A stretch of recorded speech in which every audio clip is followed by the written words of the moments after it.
The Federal Army in those days had 220,000 horses. The Army of the Potomac, 220,000 horses, and every month they needed 70,000 remounts. And they didn't use any horses that were less than 5 years old because they wanted them with their mature bones and muscles, which means that all the horses that were used in the war on the federal side were born before the war.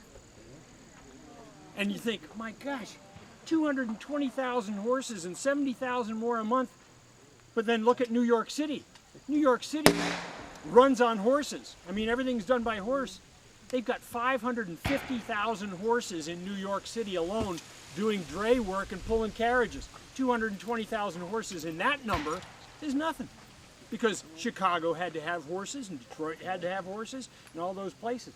So there's all these things, and you say, geez, how could they do that? And then you realize that society ran on horses.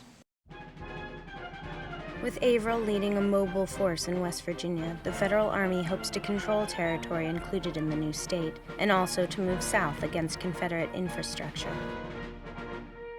Their first and primary objective of almost every campaign was to cut the bridge at Radford, at Dublin, the bridge of this railroad, the Southwestern Virginia Railroad, that went all the way from Richmond all the way over to Memphis.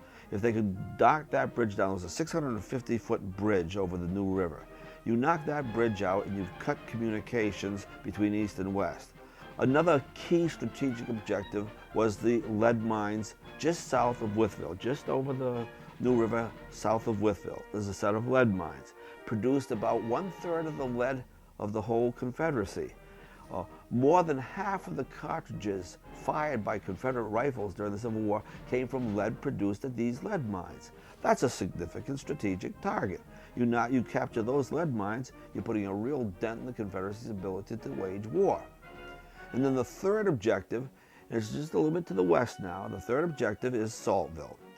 Saltville produces, there were only 5 commercial salt works in the United States prior to the Civil War. 3 of them in the north, 2 in the south. Saltville was the primary producer of salt in the Confederacy. Now, why is salt's not as important today as it was then? Salt was a preservative. You had to use salt to preserve any meat. That, you slaughter a beef, you can't eat the whole beef in one day, so you've got to preserve it. So you use salt to do that. It was used for tanning leather, and leather's used for everything, the horses' bridles and reins. So salt was an extremely strategic commodity. You capture the salt works down at Saltville in Virginia, and you've put a real dent in the Confederacy's ability strategically to wage war economically. So you've got 3 key targets: the railroad bridge, the lead mines, and the salt works.